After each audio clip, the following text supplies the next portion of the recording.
Te estoy hablando que el 2% de los adultos en México reporta tener una cuarta de inversión. De los mexicanos ahorra, pero mucho de esto por canales informales, con algún familiar, en algún bien que compró, en alguna tanda, literal debajo del colchón.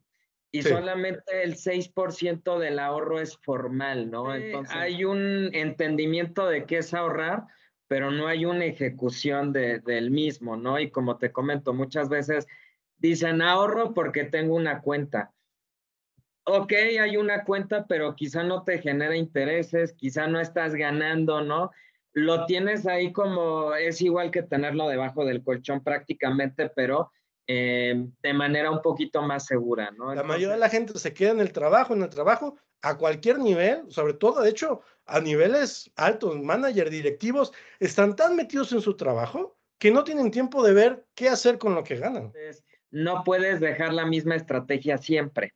Cuando la deuda o esta tasa fija es alta, normalmente las acciones pudieran no dar tan alto rendimiento y luego se invierte esta tendencia, ¿no? Entonces, tienes que hacer una allocation, una distribución de tus recursos. Bienes raíces, claro que puedes invertir directamente, pero es un bien heterogéneo, indivisible, necesitas mucha inversión para poder invertir en una casa, un terreno.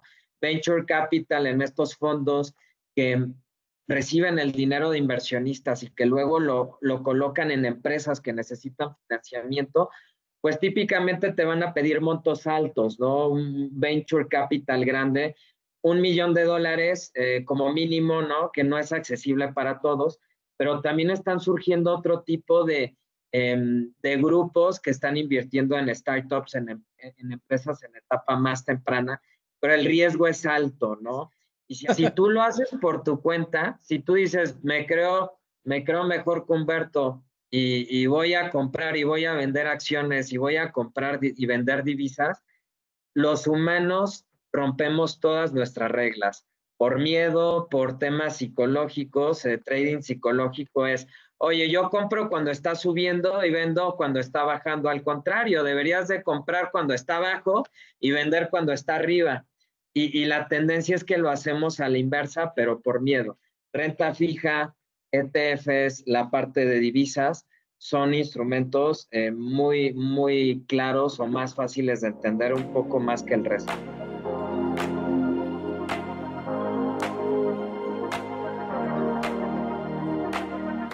Hola a todos, buenos días. El día de hoy vamos a empezar con una nueva serie de videos y tenemos a Ernesto Morales, que es un experto en finanzas, y con esto pues iniciamos una nueva serie que va a ser de podcast, de pláticas, de estar conversando con diferentes actores en la industria de las inversiones y las finanzas, y con esto vamos a abrir, esperemos que le ayude a la audiencia y se interesen más. Hola Ernesto, ¿cómo estás? Hola, ¿qué tal Humberto? Un gusto, muchas gracias. Ya hemos estado conversando anteriormente. Me presento para todos. Yo vivo en la Ciudad de México. Como bien comenta Humberto, yo me he dedicado al mundo de las finanzas y estrategia. Y bueno, aquí la idea es introducirlos un poquito más en la parte de los conceptos tanto básicos como las oportunidades de inversión que ustedes podrían tener. Entonces, Humberto, muchísimas gracias por la invitación. Perfecto. Oye, quizás me gustaría empezar con algo muy sencillo, que es, ¿tú cómo ves la educación financiera, pues específicamente en Latinoamérica, ¿no? No sé si te quieras enfocar en México o hablemos en general en Latinoamérica, que es parte de mi audiencia. ¿Cómo lo ves? O sea, ¿tú cómo piensas, como qué tanta gente realmente tiene una salud financiera adecuada?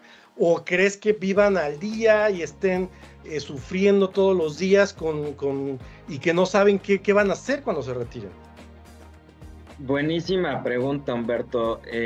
Hay dos temas aquí, ¿no? La perspectiva que yo pudiera tener y lo que dicen las cifras que no mienten. Entonces me voy a remitir un poco a algunos números que tengo y uno de ellos es la encuesta nacional de inclusión financiera. esta la hace la Comisión Nacional Bancaria y de Valores, apoyada Ajá. del INEGI, que es el Instituto de Estadística. Esto para el caso de México, si quieres ahorita hablamos un poquito de Perú, pero hablando de esto es, la gente conoce los conceptos básicos, tanto de tasa de interés simple como de diversificación, como de riesgo. Estás hablando más o menos de un 60% de la población, pero se queda a nivel conceptual, no se lleva a la práctica y esta es la parte interesante. Muchos de estos productos a los cuales perdón que me refiera a México en este caso, se da un poco más forzado. ¿A qué voy con esto? Casi el 50% de los adultos reportó tener una cuenta de depósito, hay un instrumento de captación de recursos, sobre Ajá. todo un producto de nómina, ¿no? Ok. Y cuando se les pregunta por qué tienes una cuenta de nómina, es porque ahí me pagan y el empleador me obligó a abrir esta cuenta. Entonces, este es el primer acercamiento que tienen, pero de ahí a temas de ahorro es muy bajo. Te estoy hablando que el 2% de los adultos en México reporta tener una cuarta de inversión. Entonces, de ahí el ahorro tiende a ser en vales, tiende a ser en la cuenta de nómina, pero que no te da intereses.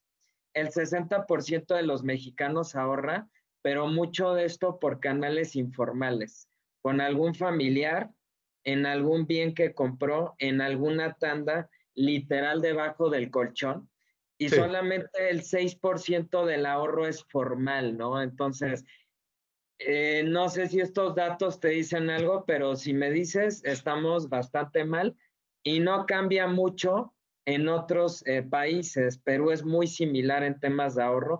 El 50% de la población reporta algún ahorro, pero de ahí que les alcance, la pregunta es, oye, si te quedas sin trabajo, ¿te alcanza? La respuesta es, después de un mes es muy complicado. Ok. Yo hice una encuesta dentro de la comunidad de YouTube que tengo. Hace aproximadamente 4 semanas pregunté, así generalmente, ¿consideras que tienes suficientes inversiones para la edad que tienes? El 61% me respondió, no tengo nada invertido. Fueron 49 votos. Por supuesto que ni siquiera puedo saber más allá de estas personas que votaron, la edad que tiene, la demografía, que me encantaría, ¿no? Como estadístico que soy, me encantaría revisarlo más. No puedo, no me permite la plataforma, no tiene esa información, pero a mí me sorprendió, ¿no? El 61% no tengo nada invertido y creo que va en línea con lo que estás comentando. Definitivamente hay un entendimiento de qué es ahorrar, pero no hay una ejecución del mismo, ¿no? Y como te comento, muchas veces dicen ahorro porque tengo una cuenta. Ok, hay una cuenta, pero quizá no te genera intereses, quizá no estás ganando, ¿no? Lo tienes ahí como, es igual que tenerlo debajo del colchón prácticamente, pero de manera un poquito más segura, ¿no? Entonces, yo creo que coincide un poco con la encuesta que has llevado a cabo y aquí la pregunta, yo creo que la mayoría dice, bueno, entonces, ¿en qué invierto, no? Si me dices, tengo que separar parte de mi ingreso, si es que me sobra, ¿no? ¿Cuánto debo de separar? ¿Cuánto tiempo se tiene que quedar? ¿En qué productos los tengo que invertir? Ok. Y la siguiente pregunta que hice fue, para los que no invierten, ¿cuál es la principal razón por la que no inviertes? Entonces, quiero saber, 43 personas votaron, o sea, eso fue hace 3 semanas, y de todas las opciones, porque pregunté, no tengo ingresos o tengo muchas deudas y tengo que pagarlas, me gasto todo lo que gano, tengo ahorros pero no sé invertir, o tengo ahorros pero me da miedo invertir, que también hay una componente. El 53% votó, tengo ahorros, pero no sé invertir. Y yo así, oh, como, qué triste. Sí, es un tema que al final lo ve reflejado.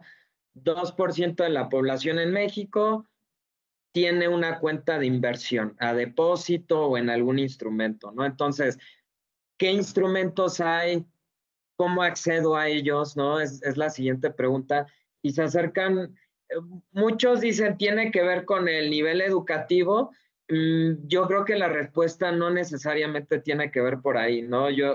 Incluso en lugares de trabajo donde he estado, la gente de ventas, los directivos incluso se han acercado y me dicen, oye, ¿en qué invierto? ¿No? Estás hablando de gente preparada, pero no te dicen qué hacer con ese dinero. Entonces, tenemos varios productos y yo quisiera decir que aunque existe una amplia variedad, hay varias formas de acceder a ellos, ¿no? Ok, Entonces, ok.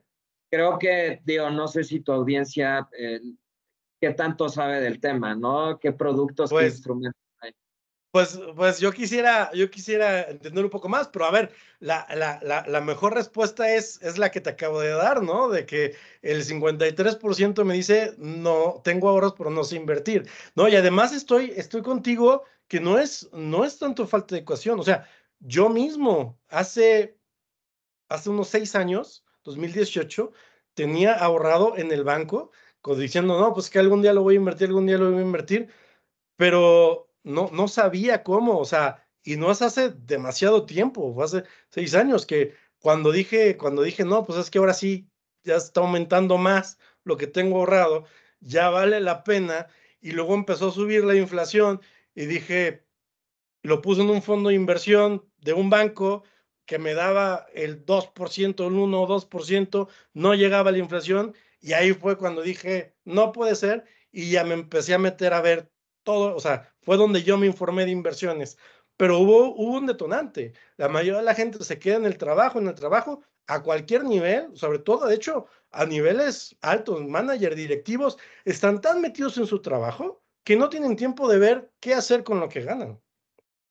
Exactamente, creo que has tocado varios puntos muy importantes y yo creo que es como a ti te dio este gusanito de decir, oye, no le estoy ganando a la inflación, en lugar de que mis ahorros crezcan, pues se ven impactados o mermados por la inflación.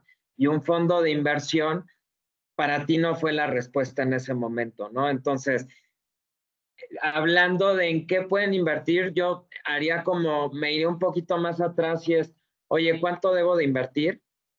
Lo que puedas, ¿no? Yo creo que las personas tienen que identificar con cuánto pueden vivir de su sueldo. Oye, si gano $1,000 al mes, ¿no? ¿Cuánto destino a cada rubro, renta, alimentación, transporte? ¿Cuánto me queda?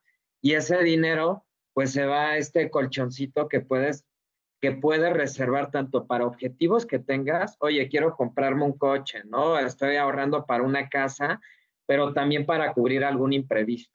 Entonces, pero ¿cómo hago que crezca más? Entonces, hay distintos productos de acuerdo al plazo que tú tengas.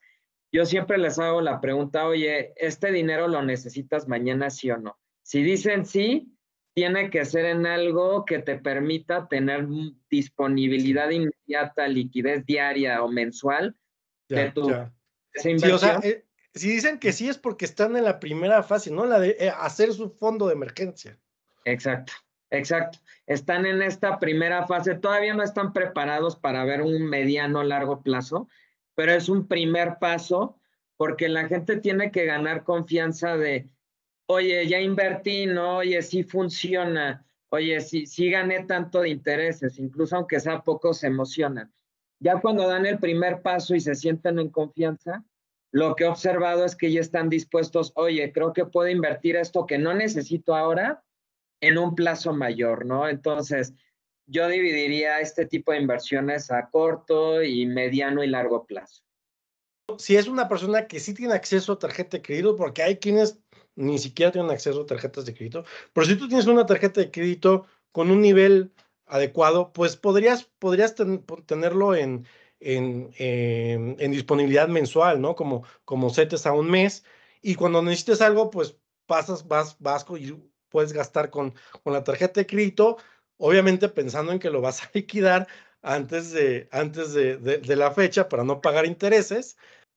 Hay que cuidar las fechas. Creo que si lo tienes súper claro que una tarjeta de crédito no es dinero extra, es dinero que típicamente tienes porque tienes para poder pagarlo, está perfecta la estrategia, ¿no?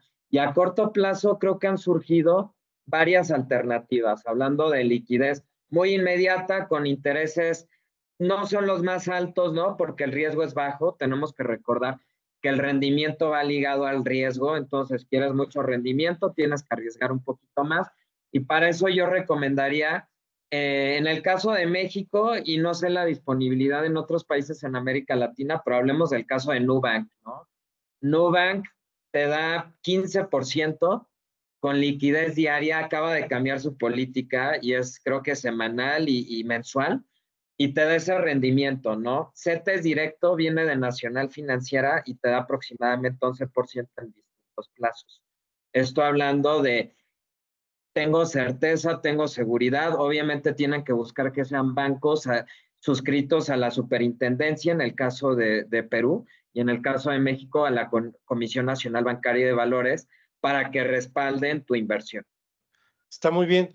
Nu, lo que tengo entendido que a día de hoy lo que da es 14.5 a la vista y creo que a un mes está dando el 15. Similar a otras OFIPOS, ¿no? Que andan, que ahí andan. Pero pues todo esto es hasta cierto punto temporal, ¿no? Pudiera durar este año tal vez y bajar de aquí a final de año. ¿Cómo ves la predicción de las tasas de referencia para la inversión fija? Aquí y has tocado también otro punto importante es, no puedes dejar la misma estrategia siempre. Cuando la deuda o esta tasa fija es alta, normalmente las acciones pudieran no dar tan alto rendimiento y luego se invierte esta tendencia, ¿no? Entonces, tienes que hacer una allocation, una distribución de tus recursos. ¿Qué es lo que pasa con tasa fija que está indexada a la tasa de referencia?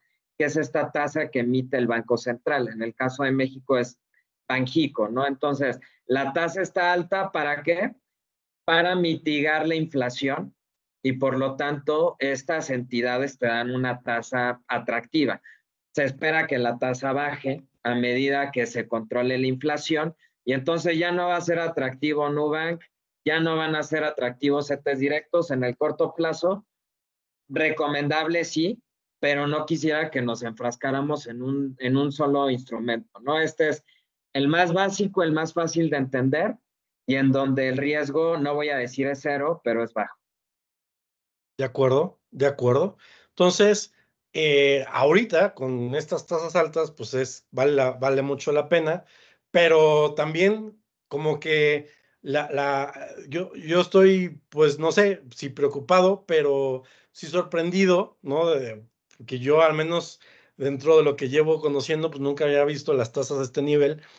Y qué tanto la audiencia se puede quedar como acostumbrada a estos niveles y el choque puede ser que a lo mejor en 2, 3 años, ya en lugar de ver un 11 en CETES, veamos un 4 o un 5 y a lo mejor las OFIPOS u otras alternativas, en lugar de un 14, estén dando un 6, ¿no? Un 7.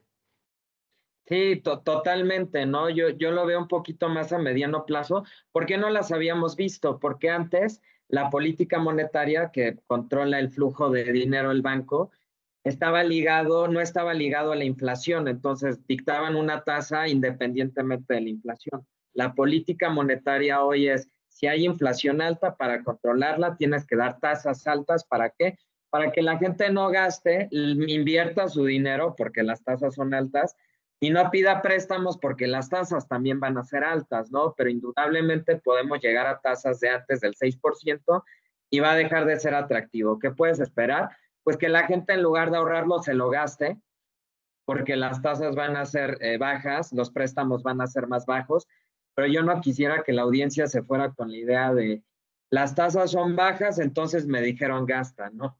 Entonces es momento de migrar a otro tipo de productos e instrumentos que den rendimientos más altos. Ok, ok. Oye, y estas tasas tan altas desde el otro lado, o sea, porque está muy padre para los inversionistas, pero desde el otro lado para las pymes, sobre todo las pequeñas y medianas empresas, que quieren créditos, pues el crédito es muy caro, ¿no? Eso tiene una afectación a la economía. Exacto, justamente lo que incentivan al tener tasas altas es que no haya consumo, que se frene el flujo de dinero y por lo tanto la inflación. y que las empresas no inviertan. El tema es con empresas muy chiquitas que dependen de financiamiento de créditos que sea demasiado alto, entonces no van a crecer en la medida que quizá esperan, ¿no? O lograr un financiamiento, una inversión, van a tener que dar tasas muy altas de retorno para estos inversionistas. Ok, vale. Oye, entonces, pues regresando a las opciones, ya platicamos un poco de renta fija, que es, digamos, con las circunstancias actuales es muy atractivo, pero también está la renta variable. Exacto, de este lado tenemos, o del otro lado también tenemos las acciones, ¿no? Y estas acciones que son una parte de una empresa, un pedacito. Entonces, si lo vemos, si una empresa la parten en 100 pedacitos y quizá los dueños se quedan con 50 y estos 50 papelitos los ponen al público para que las compren, estás comprando una partecita de la empresa. Ahora, esta partecita no vale lo que vale la empresa, el valor en libros, el valor contable, vale con la expectativa que tienes que va a valer la empresa en el futuro. Tú no fundas una empresa esperando que el día de mañana quiebre, ¿no? Si tú abres Claro. una papelería, algo, lo haces para que siga adelante lo más posible. Entonces, cuando un inversionista invierte en una acción, lo hace con la expectativa de que a futuro esa empresa valga más y venda más, ¿no? Ahora, las acciones, pues, existen en las bolsas de valores de cada país. Tienes en México la Bolsa Mexicana de Valores, también en Perú. Las bolsas más grandes están en Estados Unidos y cada una representa distinto riesgo. Cada empresa que cotiza lleva un riesgo implícito de la industria y de la empresa, ¿no? Si inviertes en Cemex, que es de cemento, cementos mexicanos, esta empresa pues está indizada al riesgo del sector de la construcción, de bienes raíces. Si no hay construcción, no van a vender, pero también está indexado al riesgo que pueda haber de la empresa. Si mañana hacen fraude, pues le va muy mal a la empresa y entonces si solamente invertiste en Cemex tienes mucho riesgo. De ahí el Claro. principio de diversificación, ¿no? Tener un portafolio de varias empresas y de varias industrias. ¿Cuál es el reto? Saber cuándo, ¿no? Cuándo comprar, cuándo vender, y tienes que estar muy al día de cómo va la empresa, cuándo salen los reportes trimestrales de ventas, y tienes que conocer ciertos indicadores, ¿no? Entonces, aunque es un producto disponible al público, requiere cierta sofisticación si tú quieres hacerlo por tu cuenta y comprar una por una. Ya, ya. Yo, mi opinión personal, no lo recomiendo. Yo tengo un video donde digo aguas porque hay muchos youtubers que están vendiendo los cursos y como que lo hacen ver como que es muy fácil, toma mi curso y ya lo puedes hacer y requiere, en mi opinión, mucho conocimiento, mucho tiempo y ciertas aptitudes y ciertas habilidades. Entonces tengo un video donde digo, cuidado, porque no es tan fácil. No estoy diciendo que no se pueda, estoy diciendo que es difícil, ¿no? Entonces, aparte de ir a estar seleccionando empresas, pues está también el tema de los paquetes, ¿no? Los ETFs. Correcto. Estar haciendo una selección individual de cada una requiere tiempo, requiere cierto nivel de conocimiento de la industria y aunque hay plataformas como en el caso de México tenemos GBM Home Broker que te dicen, abre una cuenta y tú compra y vende acciones, el riesgo es tuyo, ¿no? Nada te garantiza. Hay algo, como mencionas, que son los ETFs, que lo hayas mencionado o no, quizá nada más retomando conceptualmente a qué se refiere, pues es un paquete, ¿no? Como una bolsa de acciones, y entonces cuando en las noticias tú escuchas, en la Bolsa Mexicana de Valores subió 2%, ¿a qué se refiere? De que las 30 acciones o 35 que conforman el IPC, el índice de precios y cotizaciones, suben en promedio 2%. Ahora, estos ETFs no significa que si tienen 10 acciones, cada una tiene 10%. No, hay acciones que tienen más peso en el índice o en el ETF, ¿no? Pudieras tener una que pesa el 50% y las otras, no sé, 2, 3, 4, 5%. Entonces, un ETF lo que te permite es diversificar pero vas a tener el riesgo de las empresas que tengan más peso dentro del ETF. Hay distintos tipos de ETFs. Pueden replicar el movimiento de la Bolsa de Estados Unidos, de México, pero también pueden ser sectoriales. Puedes tener un ETF ligado a bienes raíces. Tú dices, quiero invertir en bienes raíces, pero no puedo comprar una casa. Ah, bueno, puedes invertir en un ETF indizado a bienes raíces. Y hay algunos en inteligencia artificial, en tecnología. Yo lo recomiendo mientras haya un mix de varios o una combinación de varios ETFs, a diferencia Ok, de invertir en acciones de manera individual. ok, ok. Sí, de acuerdo. No, pues yo por ahí tengo algunos videos que hablo de ETFs, pero me limito más al SP500, que es el estándar por 500 de el más conocido, que es las 500 empresas más capitalizadas en la bolsa de Estados Unidos, que suele ser como la referencia, ¿no? Cuando alguien dice la bolsa subió, pues por defecto se está hablando de ese índice. Exacto. ¿A qué te ayuda? Que si tú quisieras invertir en ese, si tú quisieras hacerlo por tu cuenta, tendrías que invertir individualmente en todas las empresas que engloba para poder tener el mismo movimiento de la Claro. alza o a la baja, ¿no? Y solamente compras un producto que representa el movimiento, es como un espejo. Hay otro tipo de ETFs que no voy a tocar, pero también hay unos que se llaman Smart Beta, que lo que hacen es cambiar las acciones dentro de esta bolsa, dentro de este ETF, para maximizar el rendimiento. Pero para eso también tienes que conocer un poquito más. Entonces, ya hablamos de renta fija, ya hablamos un poquito de acciones. Hay más instrumentos, hay más productos en el mercado en los cuales se puede diversificar.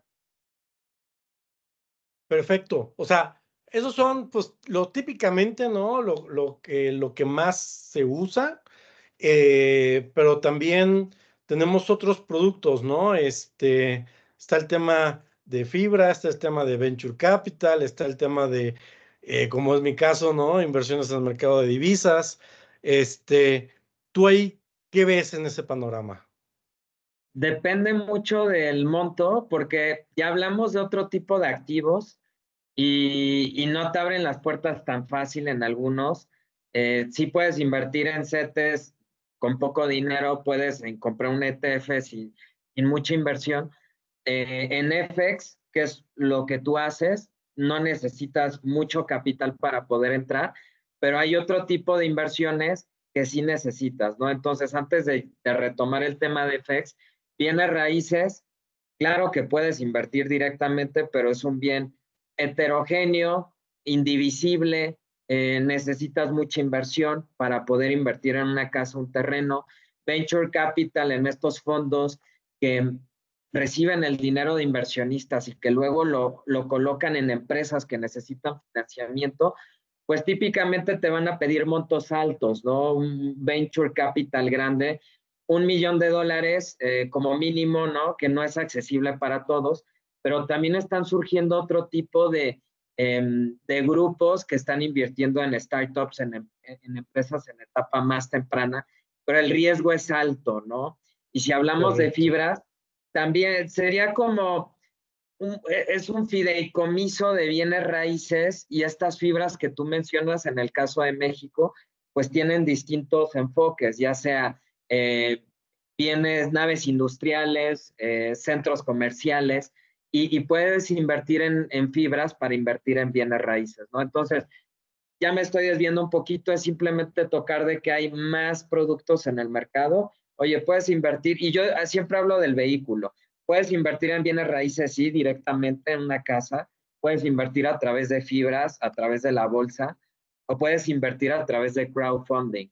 Y crowdfunding lo que hacen es, pongamos un producto, un desarrollo inmobiliario, que dice necesitamos $5 millones, no los tenemos, le pedimos a la gente no sé, $1,000, desde $1,000 o $2,000, juntamos el dinero de todos, se juntan los $5 millones, se hace el desarrollo y te toca una parte de la renta. ¿Cuál es el riesgo? La regulación asociada, posiblemente pues el desarrollo del bien inmueble, ¿no? Porque esto puede Sí. tardar medio año. y no esperes recibir una renta completa si solamente le metiste Sí, $2,000, ¿no? Es una correcto, parte ¿no? proporcional. Entonces, yo hablo del El costo vehículo. también de la estructura, ¿no? Porque hacer todo eso, pues tiene un costo de publicidad, tiene costos de gestión, administrativos, que todo eso va de alguna manera mermando también la rentabilidad. Sí, ellos se llevan un fee, una comisión, pero a lo que también iba es, hay muchas formas de llegar a un mismo producto. Es como, oye, quiero invertir en CETES, puedes hacerlo a través de Nacional Financiera, te vas a un fondo de inversión con un banco, claro, te van a quitar un montón de comisiones y te van a dar el rendimiento como a ti te daban bajito y llegaste a invertir en el mismo producto, ¿no? Entonces, hay muchas formas. También existe los commodities, invertir en oro, en plata, en gas natural, en este tipo de productos más sofisticados que no están tan accesibles en el caso de México, ¿no? En Estados Unidos sí los tienes, proyectos de infraestructura. En Estados Unidos sí podrías invertir como en un tren Maya, aquí no, ¿no? En un proyecto carretero. Entonces, estamos hablando de los productos un poquito más sencillos, un poco más accesibles. Y otro que lleva mucho tiempo, pues es la parte de divisas o FX, ¿no? En el que tú estás involucrado. Y ahí lo que yo quisiera tocar es, hay también muchas formas de hacerlo. Mi abuelo lo que hacía era comprar dólares y guardarlos físicamente, ¿no? Antes funcionaba muy bien, pero ahora ¿qué pasa con el peso mexicano? Que está tan fuerte que está a niveles de 2015. Entonces, no necesariamente ganaste dinero si lo compraste en 2018. ¿Y de qué depende que ganes? Que entres y salgas del mercado en el timing correcto, como lo que tú haces, ¿no? No es compra y déjalo 10 años, porque ya hubieras perdido en el caso de México, pero lo que tú haces es entrar en cierto momento y salir en cierto momento. Correcto. Ahora, hablando de tu estrategia, y ahora te dejo hablar, es, si tú lo haces por tu cuenta, si tú dices, me creo mejor que Humberto y voy a comprar y voy a vender acciones y voy a comprar y vender divisas, los humanos rompemos todas nuestras reglas. Por miedo, por temas psicológicos, trading psicológico es, oye, yo compro cuando está subiendo y vendo cuando está bajando. Al contrario, deberías de comprar cuando está abajo y vender cuando está arriba. Y la tendencia es que lo hacemos a la inversa, pero por miedo. ¿Qué es la mejor forma?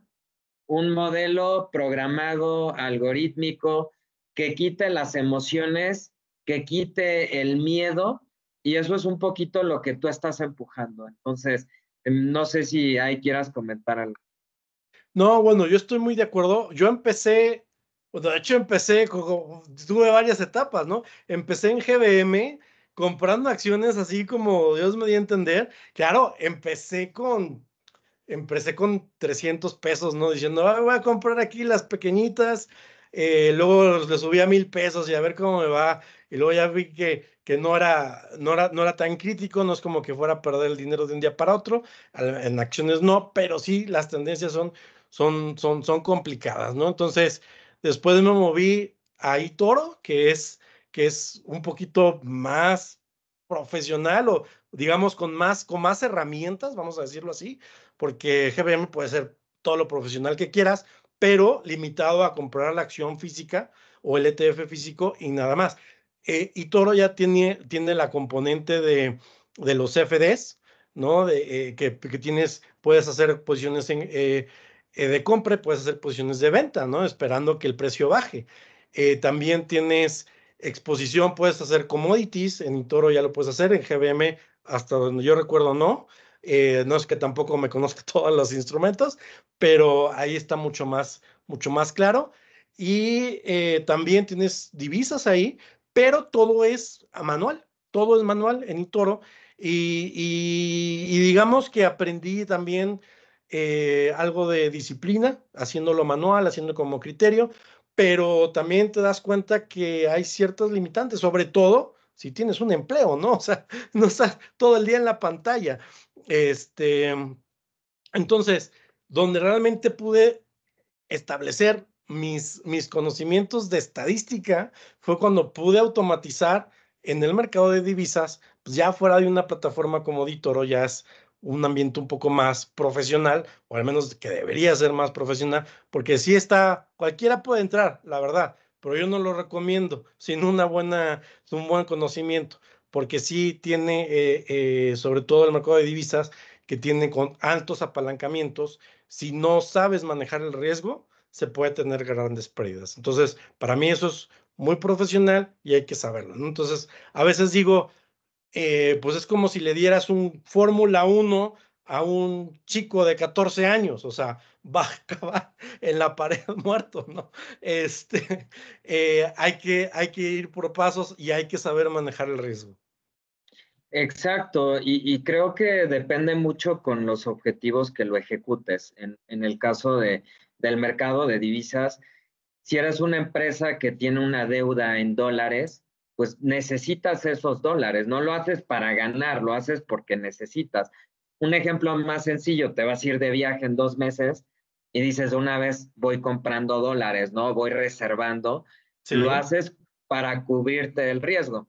Aquí lo que estás haciendo es, oye, también se pueden obtener ganancias, ¿no? Y ahí es donde debes de saber dónde entrar y dónde salir. Como dices, no puedes estar pegado a la computadora todo el tiempo.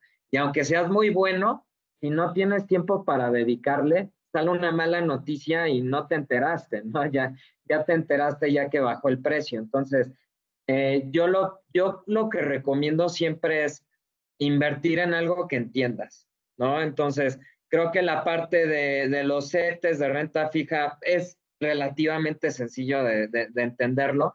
Las acciones la gente los entiende, pero los movimientos y la manera en que sí, operan es complicado, ¿no? La parte de divisas, ¿de qué depende? Mucho de la economía local en el caso de México, de la política exterior, de las expectativas macroeconómicas. Son más factores macroeconómicos, un poco políticos, y por lo menos la perspectiva para México es buena, ¿no? Relativa estabilidad. Y aún en un escenario muy lateral, donde el peso se mueve en una banda de cierta, me voy a inventar algo, ¿no? Entre 16.50 y 17.50 puedes ganar dinero. Si puedes identificar cuál es esa banda, puedes hacer dinero, ¿no? Entonces, yo lo veo como una alternativa transparente, ¿no? Al final del día, porque la gente se puede meter y ver, oye, subió, bajó el tipo de cambio. Pero cuando lo metes un fondo de inversión en un banco, pues si ganaste o perdiste, no sabes ni por qué, ni en qué están invertidos, ni te dicen los instrumentos. Entonces, yo lo que siempre empujo es la transparencia, la claridad y que el inversionista tenga claro en qué se está invirtiendo. Y si dices, oye, son dólares, es muy sencillo de entender. muy bien. No, pues definitivamente, bueno, ahí coincidimos, ¿no? La parte psicológica es muy fuerte, y el hecho de poder ver, estar monitoreando la transparencia, ¿no? De hecho, el video que hice hace 2 semanas hablé de las características más importantes que considero que debe tener una inversión y comparaba, porque hice una encuesta, si era regulación, si era transparencia, si era liquidez, y ganó la liquidez, el mayor número de votos. Entonces dije, bueno, probablemente las personas que votaron están en esa fase temprana, ¿no? En lo que valoran poder disponer de su dinero, primeramente, y después de ahí, la transparencia fue la segunda más votada. Y aquí es algo muy interesante porque es un tema también de confianza. Quien no ha invertido porque no ha ahorrado, tiene que empezar para poder tener confianza. Oye, si es un producto confiable, creo que puedo, cuando ven los beneficios, están dispuestos a sacrificar más el gasto corriente por un ahorro, ¿no? Un rendimiento futuro. Yo lo que recomendaría siempre es reserva una parte, sí, líquida para tus compromisos a corto plazo y reserva una parte un poco más a mediano o largo plazo. Esto porque te va a dar mayores rendimientos y te va a dar también un mayor conocimiento de, oye, ¿cómo puedo ahorrar y las distintas opciones, ¿no? Entonces, yo no me cerraría a considerar muchas de las opciones, pero hay muchas que requieren un nivel de sofisticación diversificación importante como platiquemos, y a medida que se vayan sintiendo cómodos entendiendo estos productos, es que pueden también considerar diversificar, ¿no? Entonces yo creo que renta fija, ETFs, la parte de divisas, son instrumentos muy, muy claros o más fáciles de entender un poco más que el resto. Y, por ejemplo, yo diría Venture Capital es como muy apasionado, ¿no? O sea, como te enamora un proyecto, le quieres poner, pero cuando dices, oye, ¿cuál es la rentabilidad que me va a dar en términos de porcentaje anual? No hay quien te diga, dice, no, pues o se muere la empresa o si nos va bien multiplicamos por 20 el dinero, ¿no? Entonces, pues así. Ahí, digo, y si queremos nada más profundizar muy poco más ahí en Venture Capital, la forma es, tienes que dar un monto considerable, ¿no? Depende del fondo. Ahí hay cada vez fondos más pequeñitos que te permiten entrar, pues desde 10,000, 20,000, $30,000, aún así es un monto considerable, pero Sí, hay que dejarlo 5 años. ¿Yo qué hago? También inversiones directas en empresas. Ahora, para invertir directamente, pues tienes que conocer el modelo de negocio, el producto, la competencia, el mercado, temas regulatorios. Yo hablé con una empresa, oye, ¿tienes temas con la autoridad fiscal? Sí, ¿cuánto debes tanto? ¿No? Entonces tienes que saber hacer todas las preguntas. Si no las haces, es un tema de que no supiste hacer una diligencia correcta. Entonces, por eso digo, alternativas hay muchas y podemos platicar de alguno de estos instrumentos en una sesión completa, pero como vimos, necesita cierto nivel de involucramiento y conocimiento. ok, te agradezco mucho y alguna cierre, conclusión que quieras dar. Pues yo creo que ya tomaron el primer paso, ¿no? Las personas que te están escuchando, que están acompañándonos, de querer saber un poco más, oye, ¿cómo puedo hacer rendir un poco más mi dinero? ¿Cómo puedo ahorrar? Yo creo que ese es el primer paso. La segunda es conocer este tipo de productos y preguntar qué entidades son las que lo ofrecen de manera más confiable.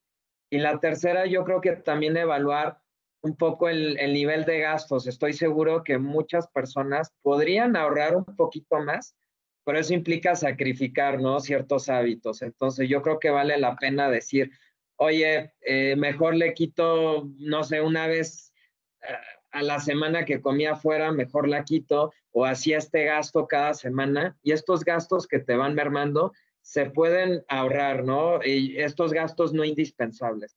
Yo con lo que también quisiera que se quedaran es, vale la pena, pero hay que ser pacientes, ¿no? Entonces, tú fuiste paciente al final del día, indagaste un poquito más y yo creo que ya estás viendo el fruto, pues, de ese sacrificio, ¿no? Correcto. Pues sí, yo creo que, y a lo mejor no sé si coincidas conmigo, pero no es realmente dependiente tanto del nivel económico de los ingresos, ¿no? Es más una cuestión mental o de educación financiera, o sea, una cuestión de educación, pero de algo que no te enseñan. O sea, sí hay a lo mejor algunos papás que se lo enseñaron a los hijos, pero no está en la cultura, ni mucho menos en la escuela, ¿no? Independientemente de tu nivel de ingresos, sobre todo, incluso gente que gana muy bien, pero se lo gasta todo porque no está en su conocimiento o en su mentalidad que tiene que ahorrar y tiene que invertir. Exacto, no hay una motivación, no hay interés. Yo creo que la motivación viene, puedes lograr eso que estás buscando, si ahorras, no es imposible, pero hay que sacrificar esa parte del consumo el día de hoy, ¿no? Entonces, qué plática tan interesante, Humberto. Gracias por la invitación. Y bueno, yo te dejo mis datos para cualquier duda que lleguen a tener. Con Perfecto. gusto se pueden poner en contacto y en lo que pueda apoyar.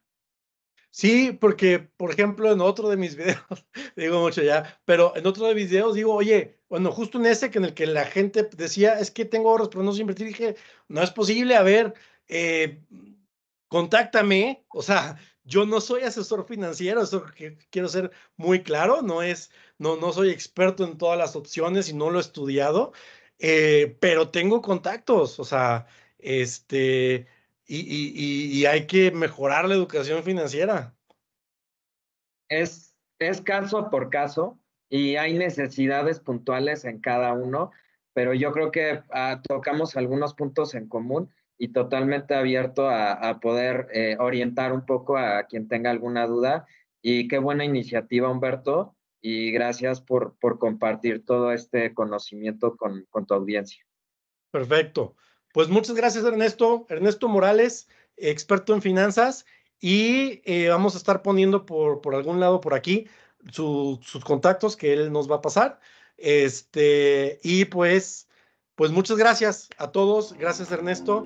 Muchísimas gracias. Un gusto, un abrazo. Gracias, hasta luego. Hasta luego. Muchas gracias por escuchar este podcast de Humbus Capital. Espero que te ayude a expandir tu conocimiento y cumplir tus metas. Si te gustó, recuerda darle like, suscribirte y comenta qué fue lo más interesante y qué te gustaría escuchar en un futuro podcast. Hasta la próxima.